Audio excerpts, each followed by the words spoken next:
Have you ever taken a dance class and you felt so out of breath, tired, like you're out of shape, and like you just should just give up? This episode is for you. We're talking all about endurance. Hello, my beautiful, gorgeous dance baby, and welcome to another episode of More Than Dance. Today, we are talking about endurance.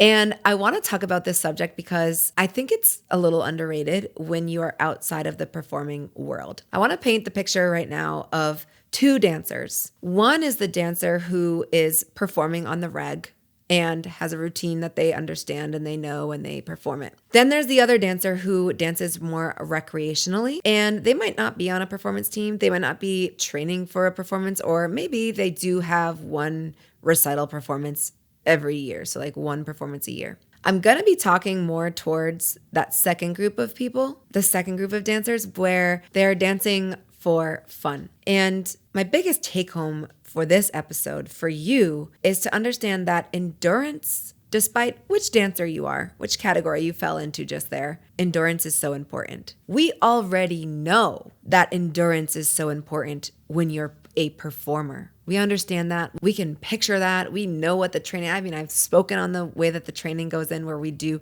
25 full outs before we do every performance in efforts to make sure that our performance is so readier than ready. And I haven't had a chance yet to talk on this podcast about the other category of dancers where we are not performing on the regular. However, we, in a beautiful way, perform nightly when we go to dance class. And you might not think of your class as a performance because truly it's not. You're learning the routine. You're practicing the routine. You're learning skills. When you're learning, you're not performing. Or are you? So I like to help my students understand that there are zones of dance. So we're going to talk about this first, and then we're going to go into endurance, which is really what I want to talk to you about. We've talked about the cake method for dancers, the 3 layers of the cake. If you don't know what I'm talking about, go listen to episode 21, and how there's foundations and our bottom layer, how there's styles and technique in our middle layer, and how there's performance quality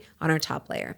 And my statement in that podcast and this one is to say that you can be thinking of all 3 categories in one class, not one performance. And what that means is you're thinking about your memory, which is always it. You're thinking about your style and your technique, and you're thinking about your performance quality. When you're thinking about your performance quality, automatically what is included in there is your level of endurance. Why? Because you need endurance to execute performance quality. So let me give you an example. Last night, we did the routine Lollipop, Lil Wayne, and it was athletic and it was endurance heavy. So what this routine involved was going up, going down, and not just that, doing moves that required strength and doing them fast and being able to transition from hands to feet to down low to legs.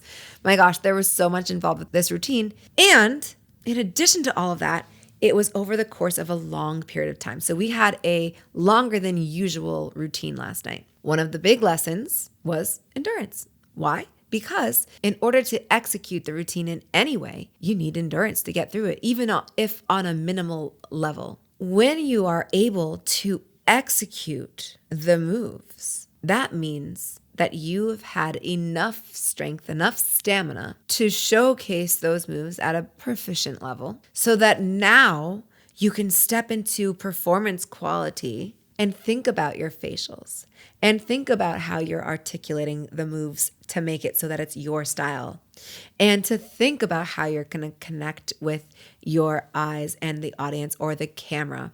It's an additional thought process that goes into performing, which if you're tired and if you're still working so hard to get into your movements with your endurance, that it's not going to feel light and breezy when you're executing your performance. It's going to look like work. And we never want to show the audience that it's work when we're dancing. We want them to leave thinking, oh, I could do that. Which, if you know, one of the funny trends on Instagram will say, like, my character flaw is thinking that I can do this. And it will show a beautiful dancer being amazing and it's laughable because it's so true. Like we look at it and it has so much ease that it looks like, wow, I could do that too. And if you've ever danced before, how much work actually goes into all those skills and how easy we make it look because of our breath and because of our face and because we've had enough endurance training to allow us to do that. So I want to reframe endurance because I don't know about you, but when I think of endurance, I think of running, and I do not like running. And I have a very vivid memory, and I don't know if this is going to be just like a flashback for everyone or a flashback for people who went to school with me. The turkey trot. Is that ringing a bell for any of you? On Wednesdays, for whatever reason, in gym, we had this thing called the turkey trot. Had nothing to do with Thanksgiving either, but it meant that we were running a mile outside for, I don't know how long. I don't even really know. I don't know it enough to be able to explain to you, other than the fact that it had to do with going outside and running. Two things that I don't like doing: going outside in the cold and running. And for me, running has always felt like punishment, which means endurance has felt like punishment. However, throw me in a dance class, throw me on a gymnastics floor, throw me into any other endurance-heavy activity, I am so fine. And I often think that sometimes dancers can have this attachment to that word the way that I have with running. And I'm here to tell you it's all about reframe. So when we think about endurance, I want you to start picturing lightness, ability, performance quality, air. I really think that this level of air, because the more endurance you have, the more breath you can bring to your performance. Endurance is not cardio. Cardio is cardio. Endurance is different. Endurance has length of time and it has strength of repeated skills. Cardio is running. Cardio is going outside and doing the turkey trot. Dance is not running, though it requires endurance. Cardio requires endurance. Endurance is not about pushing past pain. It's about feeling what you feel and acknowledging it and improving that skill as you would getting your biceps stronger at the gym. Endurance is something that we can make better. Endurance is sustained attention and attention to detail, because last night, if you were to see this routine, you'd be like, whoa, whoa, whoa, whoa, whoa. Like there was so much going on and there was so much athleticism that we wouldn't have been able to do those moves without endurance. There was also so much time that we were spending dancing. I think we started at the 46 and we landed at the 3. How long is that? It's like over a minute of routine. Endurance is a way to find your breath within movement. Endurance isn't about going harder. It really is more about staying connected longer. Because when you're in tune, endurance, we want to have our cardio while we're dancing. Okay, I hear you. I see you. Yes, that's true. However, what good is the cardio if we aren't connected to our bodies while we're doing what we're doing? Dance asks for us to be so in tune with our bodies, minds, fingertips, like ears. We get to be so in tune. So therefore, when a routine is long and it has so many physical qualities to it, endurance isn't just about I got through the routine. I can see that some of you think that it's like that because I can tell. It looks effort. It looks effort. It looks like effort. Whereas when you have endurance, it doesn't have effort. You don't see the effort. It's effortless, and that's what we love. Something so important to know is that choreography is built for the music and the connection to the artistry between the choreographer and the way that they're hearing that music and their intention for their piece or whatever intention they have for creating. The piece is not created to say, I think you can handle this, so we're doing it. I think you'd be able to do these moves strung together, so that's why we're doing them. The intention comes from really connecting with the music and saying, this is going to go here. I want to hit this beat. And we as dancers adapt our bodies to do the thing, to do the string of moves, to do the up, the down, the all around. And that is what challenges us, because it's something that maybe is out of our movement vocabulary. Maybe it's out of the transitions that we're used to. The performance is what demands the stamina. because the choreography isn't built on you. That means the choreography doesn't stop when you're tired. So we as dancers get to train so that we don't become tired, so that we can execute the choreography. If you've ever danced a really tricky routine before, where it's like tricky in terms of memory, but then it's also tricky in terms of like, wow, I gotta really work hard for this one. You know that the more tired you are when you're performing that routine, the more mistakes will happen. And it's just science. When we are able to maintain our technique and maintain our face and maintain our performance quality under the stress of the tricky routine, of the long routine, with all the endurance, and still have a beautiful product, then we know that we've reached high optimal level. That's like 10 out of 10. And I feel this too. And I remember last night, I was like, even my improv was like a little slower than it normally is, because I was like, woof.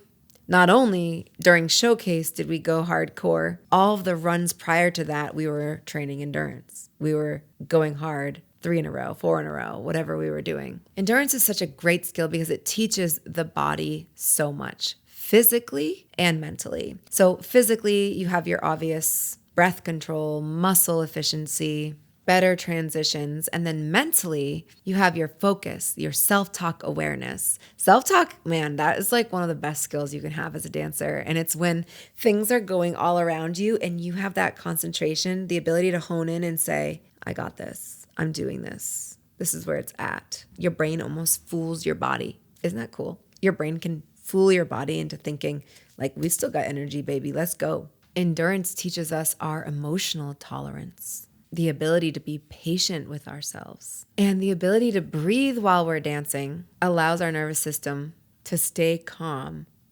under load. So when you think about like the gym, when you think about an endurance lift, let's say that you can lift 1 rep at 200 pounds. That's a heavy lift. That's a big load. Over time, like, you won't be able to do that. Like you'll be like, okay, 2 in a row? No, I can't do that. There's no way. Don't have the strength for it. Cut that in half. No, let's cut it even more. Let's say that instead of 200 pounds, you're going to be able to lift 75 for 20. You could probably do that. That would be an endurance lift. It'd be you doing more reps with less weight over time. Now, what if we added in 25 pounds, 100 pounds now? The goal would be, can we get to 20 now? We could do 20 at 75. Can we do 20 at 100? Let's see. Maybe the first week you can do it once, but you want to do 3 sets. So it might mean that you're working your endurance of that into the next week. So maybe the next week you can do 3 sets of 20 with 100 pounds. Dance is very similar, except it's never going to be as concrete as weightlifting is, or as maybe many other skills are, because choreography is always changing. So your baseline is always changing. There's no way to say, unless you did that routine over and over again, which we're not talking to that category, right? Remember in the beginning of this episode, I said we have 2 categories. So that would be that performer who's doing that routine over and over and over and over and again for their performance throughout the season. That performance is going to feel easy eventually. I mean, we got to experience that with our performance team. We're like, we can do this routine, no big deal. And be able to smile and be able to go through it and not really be like, like we're dying. Nightly dance is different. It's going to require a different relationship to endurance. I'll actually never forget this experience in high school. We danced in competitions all the time, and we didn't do a lot of endurance training. Definitely not the way I train my girls. So when we would do our routine on stage, I remember every time when we faced the back away from the judges, I would be like, and it's because I didn't have enough reps under my belt for that routine to be in such a high load. Because performance, that's like your heaviest load. That would be like doing 200 pounds for 20. I mean, that's crazy. It's not exact because, it's not exact. And also it's hard to compare the two. So when you're really working it, endurance will challenge you because it will give you that urge to stop. You will feel that urge to be like, ooh, yeah, I just want to take a break. Let me go get water. Those are the moments where you don't. Those are the moments where you say, hold on, let me do this another one full out, because something's going to happen in your body where it gets used to that challenge. Our bodies are like funny because they're not babies at all, except They make it seem like we are. For example, your brain will tell you stop, stop, stop. And your body will be like so ready for more, though it's not going to ever say, no, do more. You actually have to tell your brain to make that happen. You have to tell your brain, ooh, this would be the conversation. It'd be like, oh my God, I want to stop. I want to stop so bad. You have to say, nope, let's do it again. Giving in is required. This is another point where it's like, know your body and know like if I'm talking to you right now, and know like I don't want anyone to think like, oh my God, like she's so like hard. Like I'm not. It's just train what you're training. If we're training endurance, we got to go. If you're training defense, then you can rest. You can rest a little bit. Emotionally, endurance can be so tricky in the realm of a dance class too, because you're comparing. So you're seeing other people do exactly everything that you're doing and feeling. You're feeling like, oh, I want to stop. Doesn't she want to stop too? Yeah, she probably does. But she's looking at you doing it too. And you're doing it. So she's like, all right, I'll do it. It's like this really cool ping pong game that just gets like more intense because you're doing more. She's seeing that you're doing more. So that's why don't compare.